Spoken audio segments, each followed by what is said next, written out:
Warning: the following video is for mature adults only.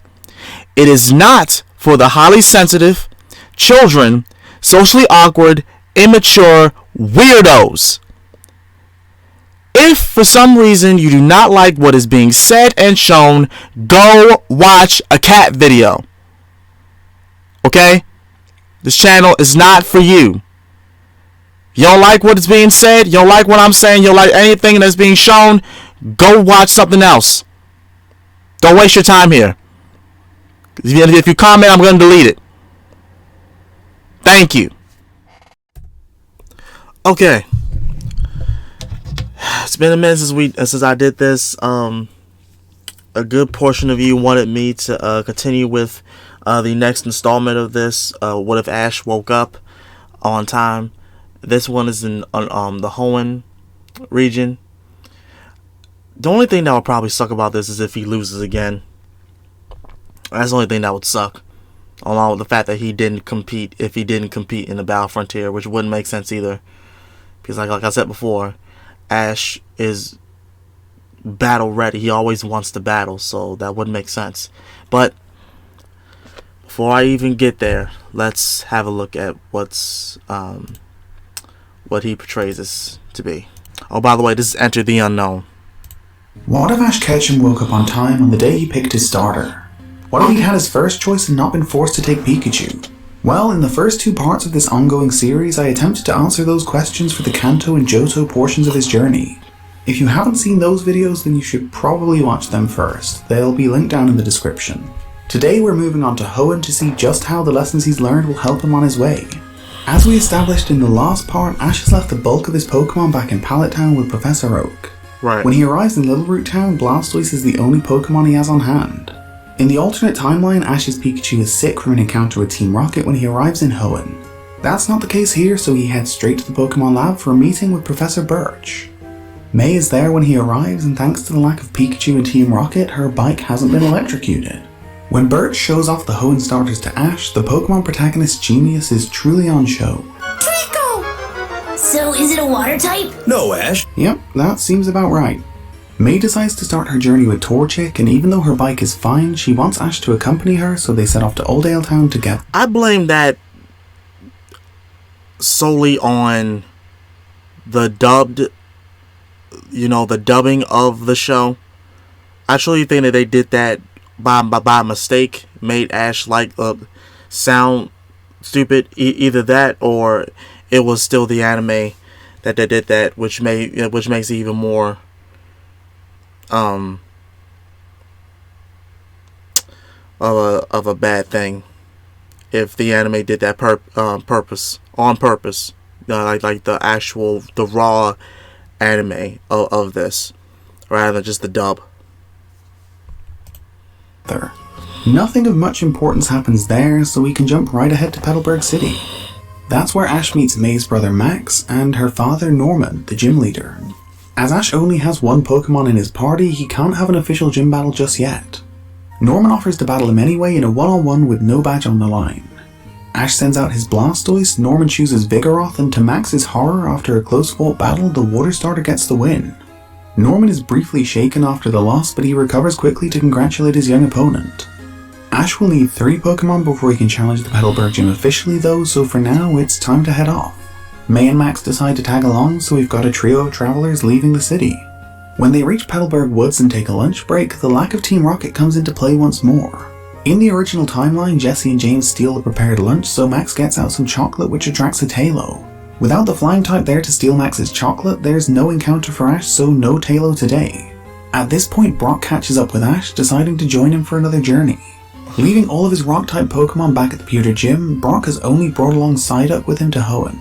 As they're not present in this timeline, Team Rocket also don't steal Brock's sandwiches. Yummy sandwiches! Wow. Someone isn't too familiar with Japanese cuisine. Those are quite clearly jelly-filled donuts. Anyway, all of this... Like I said, it was the dub. It had to have been the dub that messed that up. Made Ash stupid and called the freaking rice balls, sandwiches, or donuts. Means that Ash never battles and catches a Tailo, so that's going to mix things up going forward. The other original Petalburg Woods encounter plays out virtually identically though. It's a tale as old as time really. Boy meets Woodgecko, boy helps Woodgecko's futile attempt to save a dying tree, dies, boy battles Woodgecko with giant weaponized turtle, boy catches Woodgecko. As old as time. Good. Obviously, in the original timeline, it's Pikachu instead of Blastoise, but other than that, it's all the same. Ash has a second team member, but he's not done just yet. In Rinshin Town, just outside of Petalburg Woods, Ash and Max befriend a Shroomish. Assuming he'll need 3 Pokemon in his first gym battle, Ash decides to catch the grass type to take his team up to 3. Oh, on route to Rustboro City, Ash, Brock, so May, one and water Max type stop and to 2 go grass swimming in types? the lake. Okay. While they're there, Brock catches a Lotad, which doesn't really affect Ash, but it might at some point. Also, having seen a Beautifly in action, May's determined to have one for herself, so just outside the city, she catches a Wurmple. After that, the group reaches Rustboro, where Ash will have his first official Hoenn gym battle. It's only now that May reveals to the others that she doesn't want to be a Pokemon trainer. Instead, she's decided to become a Pokemon coordinator and compete in contests across the region. Stupid. That's fine. 2 gym battles in every city may have been a bit I just don't like the concept. Anyway, let's get to the Rustboro City Gym. Having learned from his mistakes at the Silver Conference, Ash is keen to develop all of his Pokemon instead of focusing on a select few. So when he learns it'll be a 2-on-2 battle, he chooses to use Trico and Shroomish. Roxanne is the gym leader in Rustboro, and she starts off the battle with her Geodude. Ash begins with Trico, and this just plays out exactly as it did in the original timeline. Even though Trico should have a massive advantage here, it doesn't know any grass-type moves, so a Mega Punch from Geodude gives Roxanne the lead. Trico did at least get a couple of good hits in, so Shroomish is able to tie things up with a Mega Drain. When Roxanne sends out her Nose Pass, Ash calls for a Stun Spore and Shroomish pulls it off to paralyze the Rock-type. Then, with its movement limited, Nose Pass can't avoid a Leech Seed. Roxanne's Ace hits hard, so it's a tough battle, but Mega Drain and Leech Seed keep Shroomish healthy, and eventually it becomes too much for Nose Pass. After a stellar performance from Shroomish, Ash has earned the Stone Badge, his first in the Hoenn region. Good stuff. Moving on to Rustboro, Ash, Brock, May and Max hitch a ride to Dewford Island with Mr. Briny and Pico. There's not a lot going on around Dewford Town right now, so we can go straight to the gym. Brawly's in charge there, and when he leads off with his Machop, Ash sends out Trico again. This time around, only having normal type attacks isn't as much of an issue. Trico redeems itself from the loss against Roxanne, knocking out Machop with a quick attack. It took a lot out of Trico to get there though, so Makuhita doesn't take long to even up the match. As Shroomish put in so much work in Rustboro, Ash decides to give Blastoise his first taste of a Hoenn gym battle. Makuhita is taken to its limit in no time, but determined to do its best for Brawly, it evolves into Hariyama. That somewhat levels the playing field, but Blastoise has the upper hand from the early damage. Eventually, Hydro Pump washes away Hariyama to earn Ash the Knuckle Badge, and that's gonna mix things up a lot. That's fine. As Ash has defeated Brawly on his first try, he leaves for Sleepport early, meaning he never catches Corphish, Brock never catches Mudkip, and May's Wurmple doesn't evolve twice. We've already gone quite far off course here. When our group reaches Sleepport City, May signs up for the local contest, but it's still a long way away thanks to the early arrival. Not wanting to hang around for so long, catch some Ash other decides to move Pokemon on to Mauville City to try for his next gym badge and then return. Brock joins him while Max stays with May to help her prepare for her first contest. On their way to Mauville City, Ash and Brock cross paths with Misty, the World Cup winner, who's in Hoenn looking to improve on her Silver Conference performance. She's keen to get some revenge after her loss to Ash back in Johto, so asks for a simple one-on-one face-off. Of course, Ash agrees, never wanted to say no to a battle, and sends out his Trico to face Misty's Mudkip. Once again, the lack of a grass-type move nullifies Trico's type advantage.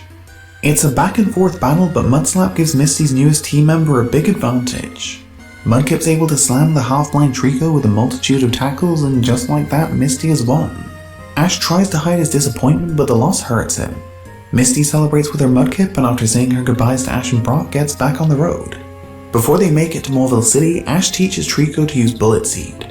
The grass starter is furious after the loss, and although it takes some time, it eventually masters the new move. Once Ash and Brock reach Mauville City, they stop in at the Pokemon Center and then go straight to the gym. Watson's the leader there, and he tells Ash that it'll be a 3-on-3 battle, so Blastoise, Trico, and Shroomish will all be on show. Voltorb and Trico begin the battle, but even with Quick Attack, the grass starter can't keep up with the Electro Ball.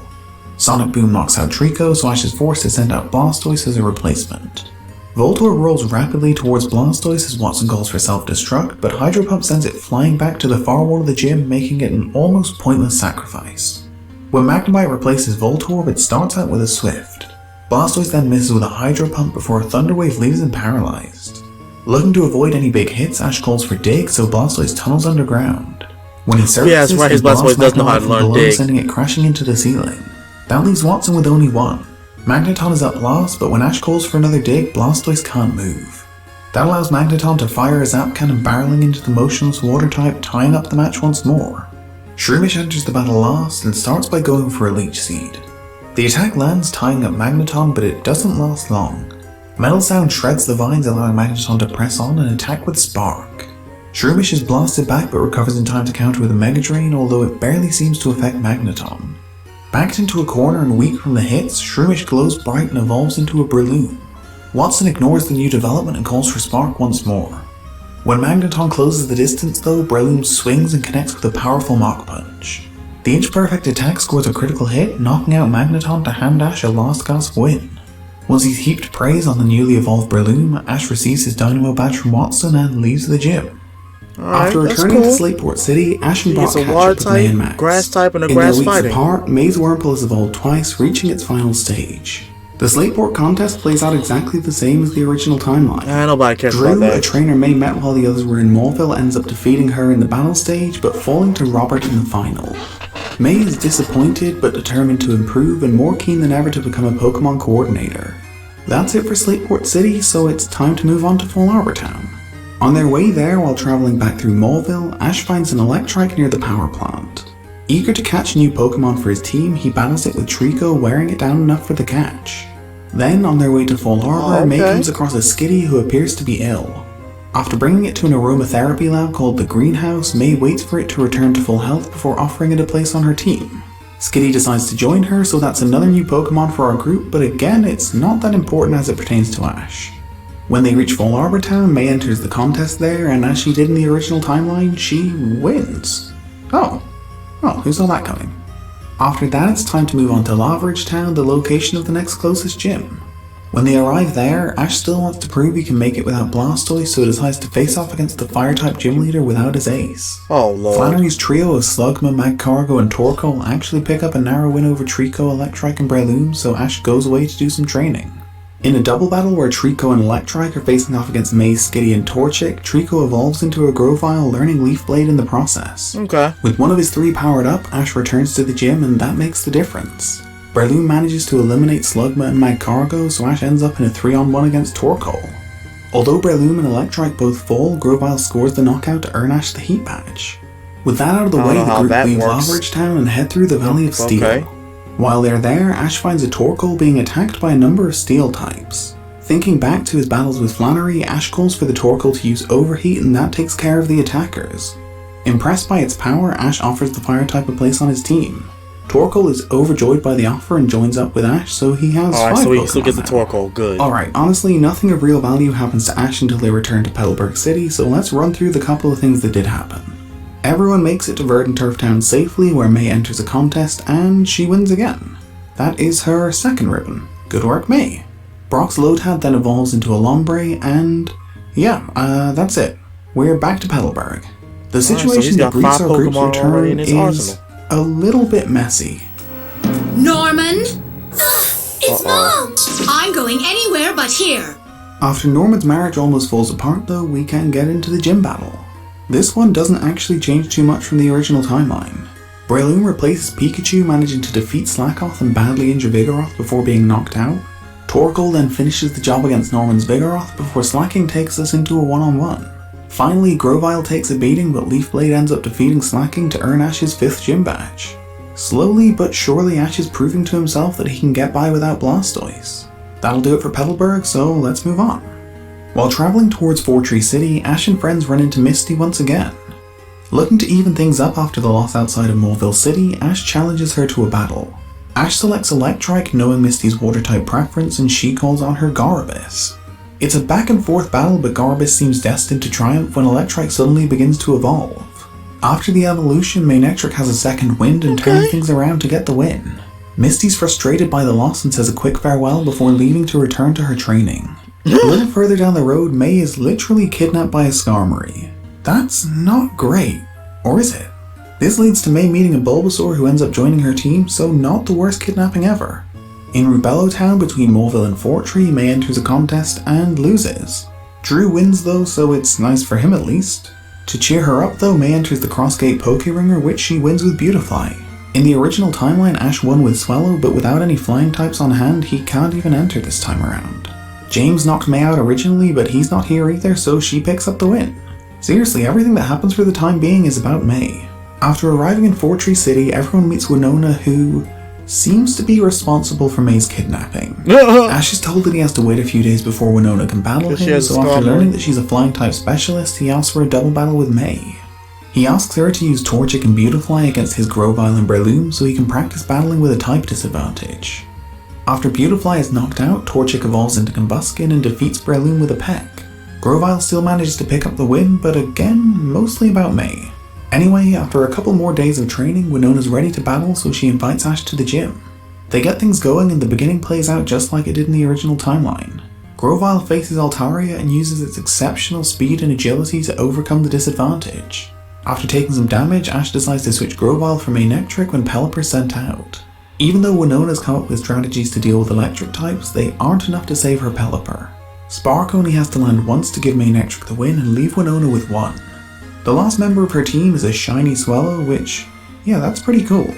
A Hyper Beam causes Manectric's demise, but it also forces Swellow to slow down and recharge. That allows Grovyle to enter the battle and strike with Quick Attack, but an Aerial Ace eventually knocks it out too.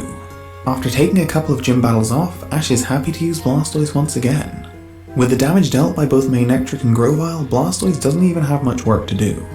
One well-timed Ice Punch flattens Swellow to finish off Winona so Ash can add the Feather Badge to his case. That takes his total to 6, so he's just 2 away from earning entry to the Evergrand Conference now. Between the cities of Fortree and Mossdeep, nothing significant happens to affect Ash, but there are a few things worth mentioning. In Lily Cove City, May wins another Pokemon contest, taking her ribbon total to 3. Then, because of Team Rocket's absence, Ash and friends completely miss out on all of the Groudon and Kyogre stuff. It plays out a little differently, but doesn't end the world or anything, so we're all good to keep going. On Mossdeep Island, the twin gym leaders Tate and Liza are ready to take on Ash. As it's a double battle and Pikachu and Swellow aren't here for some Thunder Armor strats, Ash decides to use Grovyle and Breloom. In the original timeline, Tate and Liza are somewhat saved when Team Rocket crashed the party while the twins are locked in a heated argument. It would be nice. Jesse and James around to interrupt the battle, allowing them to It would be better if he had used the Blastoise and the Grovyle. No, it would be better if he had used the Blast. No, actually no, because Solrock and Lunatone are Psychic types. Yeah, it would be better if he had used Blastoise and Grovyle. Yeah. refocus though, Ash is able to capitalize on their poor communication skills and pick up an easy win. Oh, never mind. The Mind Badge makes 7, so let's move on. Next got it anyway. May wins the Purika contest. Her whole journey really hasn't been changed much by Ash waking up on time. No. Another incident that translates over is Brock's Lombre stealing a Water Stone and evolving into a Ludicolo. Sadly, in this episode focusing on Mawile, Ash can't catch one for himself, which is honestly just heartbreaking. Instead, he'll have to settle for a Snorunt filling out his team. This goes down just like it did in the original timeline. Well, Team Rocket don't come into play, but that doesn't really change anything. Snorunt still wants to join Ash, so he's got a full team of 6, finally. Now that that's out of the way, let's get into the final Hoenn gym battle. In Sootopolis City, Ash takes on Juan, and it's a 5-on-5 battle but with a little twist. To get things started, they have a double battle, and although the challenger can make changes, the gym leader can only use his chosen 2. Once they're defeated, we move into one-on-one battles. This will be the final proof that Ash can get by without his starter. A 5-on-5 battle against the region's strongest gym leader. If Ash can succeed here without his Blastoise, then maybe he's truly ready for the Pokemon League. Ash starts the battle with Manectric and the newly caught Snorunt facing off against Juan's Celio and Seaking. With almost no prior training, Snorunt is quickly defeated, but when Breloom comes in to replace him, Celio and Seaking are both wiped out. The battle then changes format, with Ash taking a lead into the 1v1 portion. Grovyle starts things off against Love Disc, but when a Sweet Kiss paralyzes the grass type, it's too much to overcome. Juan's Love Disc knocks off Grovyle with a Water Gun to tie things up. Breloom returns to battle and saps the last of Love Disc's health with a Mega Drain, and then when Whiscash enters, he repeats the attack. Whiscash goes down in one while simultaneously healing up Breloom, so when Juan sends out Milotic, things aren't looking good for him. Milotic knows recover though, so the back and forth with Breloom features plenty of healing. Eventually, Milotic scores the knockout, but Breloom has done an incredible job. People seem to forget that Breloom is actually a good Pokemon. Like, I don't know why people don't use it more often, but people really just do not.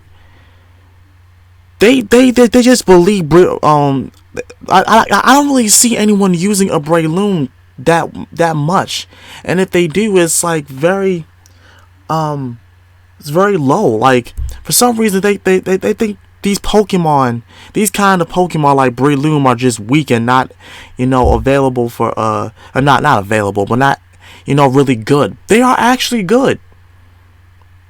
They actually are. I'm not even kidding. Like dead ass. They are actually good Pokemon. They are. And by I was saying that maybe I should get a Breloom. I'll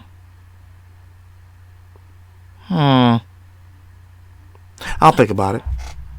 Incredible job. Ash sends out Torkoal next to see what the fire type can do, but the answer is not a lot. That leaves only Manectric. It's a tough battle with Milotic healing up whenever Manectric seems to get the upper hand. Worn out from the double battle and struggling to dodge Milotic's attacks, the electric dog breaks out Thunder for the first time. The jolt from above strikes true, zapping Milotic and sending shockwaves rippling through the gym. Juan is defeated. The raid badge fills the final slot in Ash's case, and with that, he's officially qualified for the Evergrand Conference. Awesome. There are a few things to clear up before skipping to Evergrand City though, so let's run through those. In Pacific Log Town, May enters the local Pokemon contest and wins her 5th ribbon, qualifying her for the Hoenn Grand Festival.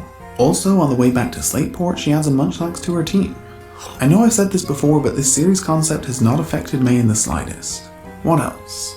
Oh, Ash meets a guy named Morrison who's also aiming to compete in the Evergrand Conference, and they have a battle which Ash wins with Blastoise. Then, back in Slateport, May competes in the Grand Festival but falls at the quarterfinal stage to Drew. In the original timeline, Snorunt evolves during the Grand Festival in a battle with Team Rocket, but as they're off in another region, he's staying unevolved for now. That's the last thing really, so let's skip ahead to Evergrand City. By the time Ash, Brock, May and Max arrive in town, there are plenty of trainers milling around. They meet another conference competitor in Tyson, whose main Pokemon is, my notes just say Puss in Boots from Shrek 2. I'm not sure that's right. That's right. That's correct. Anyway, they go for a meal with Tyson, and when he gets talking to May about food, she just completely loses her mind. Well, yeah, there's this burrito made out of peanut butter and cactus that I'd love to try. I'm not sure any piece of film or television or media or anything has ever made me as viscerally uncomfortable as that. Seriously. Anyway, moving swiftly on. Ash registers for the Pokemon League and then in a call with Professor Oak decides that he'll only be using the Pokemon he has on hand. This team has done him well and they deserve the opportunity to go all the way. Yeah. In a practice battle before the tournament begins, Snorunt evolves into Glalie, so now 5 of Ash's 6 team members are fully evolved. After that, the tournament gets underway. Ash faces off against a trainer named Gilbert in the preliminaries, and Blastoise just has too much for Hitmonlee. Using Dig to avoid high jump kicks, Hitmonlee damages itself repeatedly, leading to a nice easy win to start off the Evergrand Conference. The early stages of the tournament proper will see trainers facing off in double battles, and Ash gets his run going with Glalie and Torkoal against Dominic, Swalot and Tropius. Although it's a much tougher test than the prelims, Tropius can't last long against a barrage of super effective attacks, and once they take it into a 2-on-1, Glalie and Torkoal don't let up.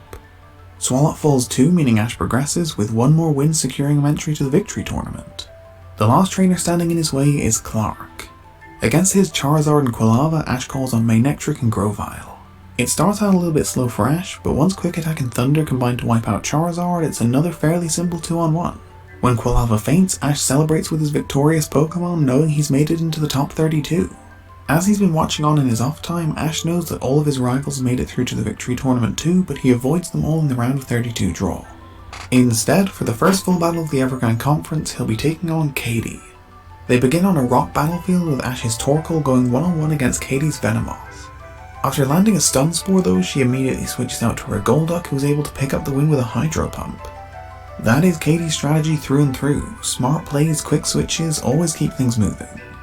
When Ash calls on Manectric, Katie switches again out to Dugtrio, but Aurora forces a further change to Walrein. Unable to move cleanly on the rocky terrain, Wolverine's blasted by a spark and then blown away by thunder. Knowing a call for Dugtrio will just result in another roar, Katie sends out her Misdreavus next. Ash wastes no time in calling for thunder, but Katie's one step ahead and tells the ghost type to use Destiny Bond. Misdreavus is wiped out by the powerful blast of electricity, but before Ash can celebrate, Manectric faints too. The next matchup sees Breloom facing off against Dugtrio, and it could go either way. In the end, Breloom just about edges it with a Mega Drain before Dugtrio can strike with Double Edge. That brings the battle to half time, which means the battlefield can switch up and it becomes a water field. Ash and Katie start with Blastoise and Golduck respectively, and in the second half the battle really turns in Ash's favour. Once Blastoise eliminates Golduck, Glalie takes care of Venomoth, and there's just not a lot Scizor can do with so much water in play. Katie's final Pokemon can't avoid a Blastoise Hydro Pump, so Ash will be moving on to the round of 16. When Ash goes with Morrison to see the next round of matchups, the two fast friends see they've been drawn against one another. Since meeting before the Evergrand conference, the two have bonded due to their equally competitive natures. After seeing his next opponent though, Morrison runs off without saying anything, and it seems he's having more problems with the draw than Ash. The next day, the battle begins and Morrison seems hesitant to attack. After easily brushing aside Girafarig, Growlithe and Swampert on the ice field, the battle reaches its halfway point. Ash goes to Morrison and gives him a pep talk so that he'll give his best in the second half.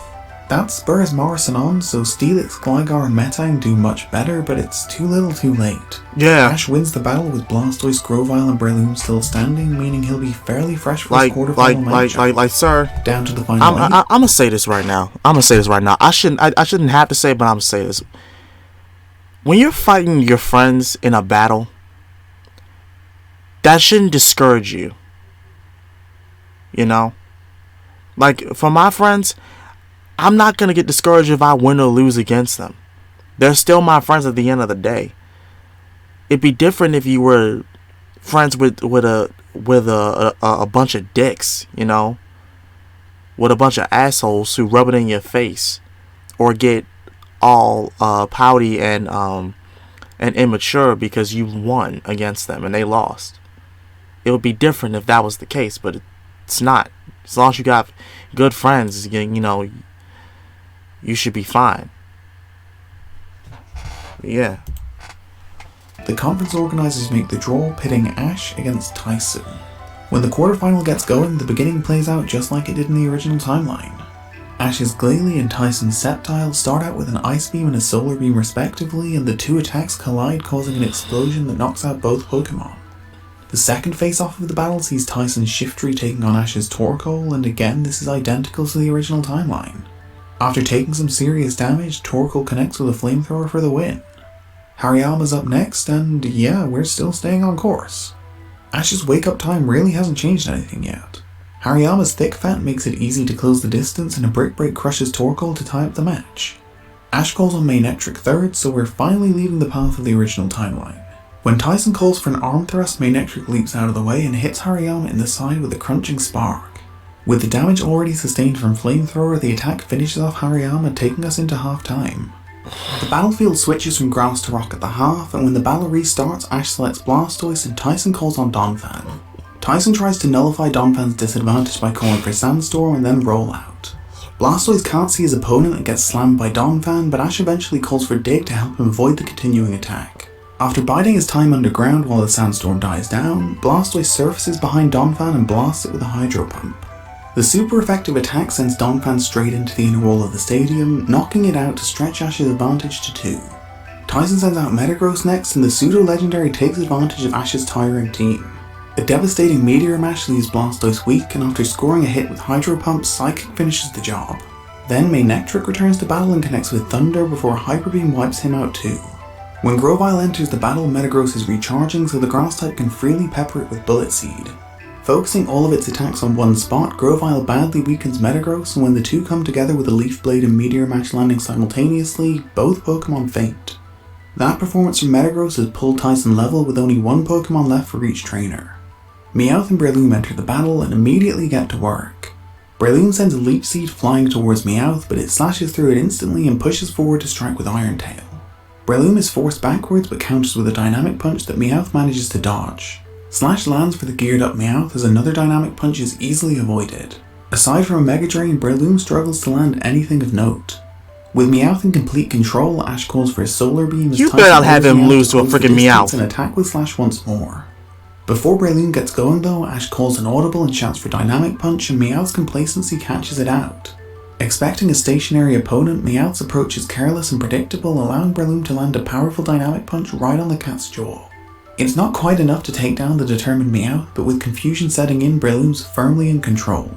Meowth sends an unprompted Thunderbolt in Tyson's direction before swinging an Iron Tail at fresh air. While this is happening, Breloom charges up a Solar Beam, unleashing the energy right at Meowth, who's finally defeated by the attack. Tyson returns Meowth to its Pokeball, congratulates Ash on a fantastic battle, and raises his arm in victory. With that, Ash is moving on to the semi-final. Now, here's where we run into a little bit of a problem. Ash lost to Tyson in the original timeline, and we never get to see any of the semi-final match. So, I don't know who Tyson faced or what Pokemon they had. I do know Tyson beat them though, so I'm gonna say that Ash did too. Luckily, in this timeline we do know who's waiting across from him in the final. Avoiding the toughest opponents throughout and spurred on by her will to defeat her main rival, the world. Thank you. Because I'll tell you this right now. I didn't know who he faced in the finals either when he lost that match. And for one thing, I'm gonna say this right now, Pokemon Company. Y'all gotta stop making up these random ass characters that have these Pokemon that we will never get in real life. Because I will never see a Puss in Boots Meowth. A freaking Puss in Boots Meowth in a video game ever. That knows Thunderbolt, Iron Tail, Slash, and the other thing. Never. And no, I'm not going to replicate the idea because it's just monotonous. World Cup winner Misty has made it into the top 2. The Kanto natives line up on opposite sides of the arena and the crowd goes silent as the battlefield randomly generates 2 ice. Knowing that it will likely be a water type to start, Ash leads off with his Grovyle and, as predicted, Misty sends out her Gyarados. The battle begins, and as Ash calls for a Bullet Seed, Misty goes for Flamethrower. It burns up the incoming attack before Gyarados turns its attention to the battlefield. Instead of attacking Grovyle, Gyarados uses its Flamethrower to get to work melting the ice. Not keen on battling in a pool, Ash calls for a Leaf Blade trying to stop Gyarados, but the Water Serpent just absorbs the hit and keeps on burning.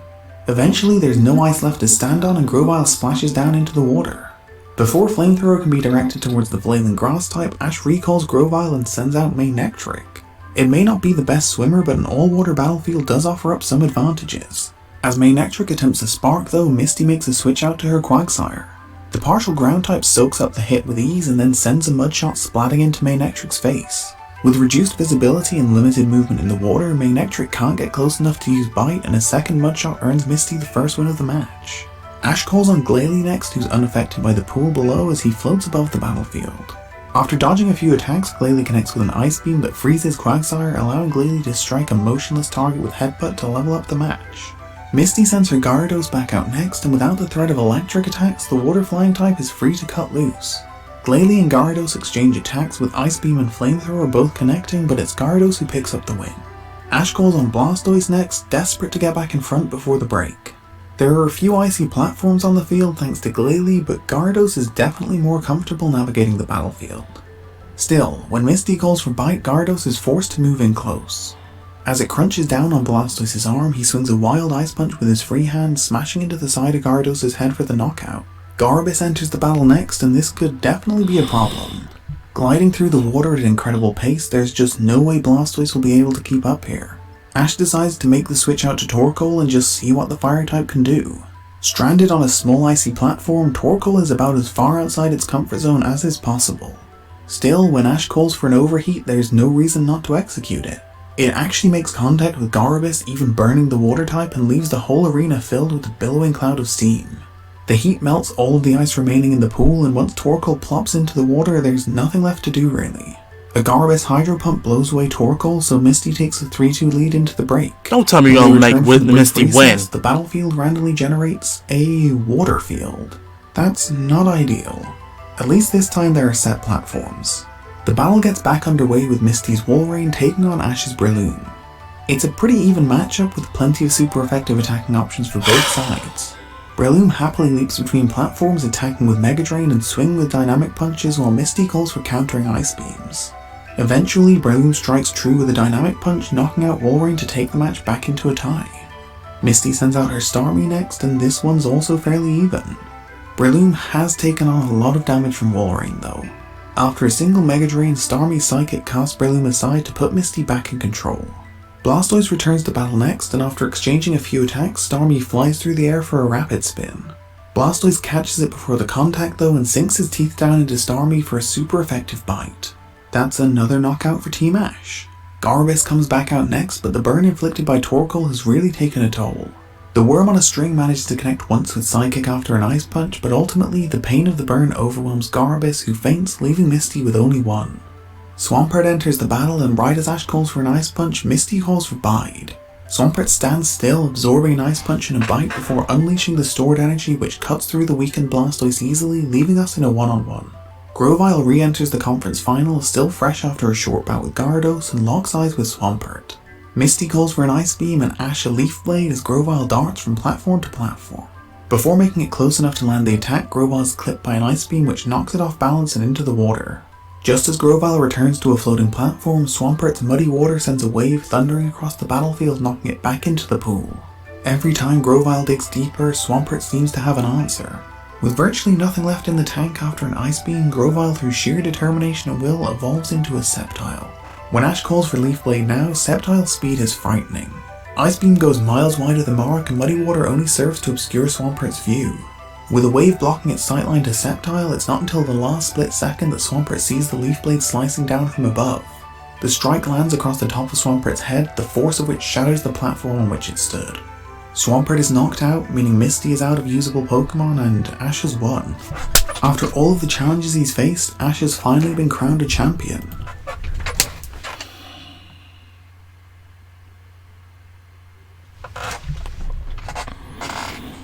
Redemption.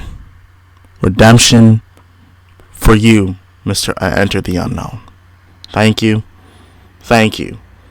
At least somebody with some logical sense did the right thing. Because there's no way that a Grovyle, no, a Sceptile was going to lose to a freaking Swampert. And they're not even Megas, so that didn't even count. Megas don't exist anymore, people. Jesus. By waking up on time on that fateful day, Ash Ketchum has changed the course of his future. Obviously, this is all just me guessing, so make of that what you will. The further we get from that day, the more guesswork that's required, but based on what he'd learned in Kanto and Johto, I think this all made sense. Still, that's not quite the end of this particular story. After the Evergrand conference closing ceremony ends, Ash and Brock head back to Petalburg City with May and Max to show off the trophy to Norman. They also stop in at Professor Birch's lab and make a few other stops along the way. By the time they return to Kanto and split up so they can return to their respective hometowns, Ash has missed out on meeting Scott in Viridian City. Instead of crossing paths with Ash and inviting him to compete in the Battle Frontier, it's the Evergrand Conference losing finalist that he runs into. Returning home after her disappointing loss, Misty is invited by Scott to take on the Frontier Brains, and looking for a new challenge, she accepts. Of course, Ash missing out on the Battle Frontier means that he never catches Apom, but other than that, very little changes for him. Back in Pallet Town, there's a party thrown to celebrate Ash's victory, but there's one notable absence. Gary Oak's only presence is in the form of a postcard sent from Sinnoh. Gary does congratulate Ash, but the message focuses mainly on the fact that Ash only won because Gary decided to stop competing. After discussing it with Oak, Ash sets his sight on Sinnoh next and asks Brock, May and Max to accompany him. May has decided to attempt a journey of her own through Kanto though, and Max is headed back home to study under Norman. That leaves only Brock. The former Pewter City gym leader tells Ash that he wouldn't miss it for the world. After the success of his journey through Hoenn, Ash decides to use the same plan for Sinnoh, starting out with only Blastoise. After a tearful goodbye, Ash leaves Sceptile, Breloom, Manectric, Torkoal and Glalie with Professor Oak. Then he leaves Pallet Town behind once again, ready for a new adventure. That was better. That was definitely better. I mean, granted, it does suck that he didn't get an napalm, but you know, it's fine. It's definitely fine. Let me know what y'all think down below about this. I'm happy that he won the Hoenn League in this sense. I am. Of course, I'm still upset that, it's still purposely, and well, in the last video, he didn't even compete in the Orange League. Neither did he win the Johto League when he should have won that. But yeah. So yeah. This has been Master Sakurai. I'll see you guys later. I'm out. Peace.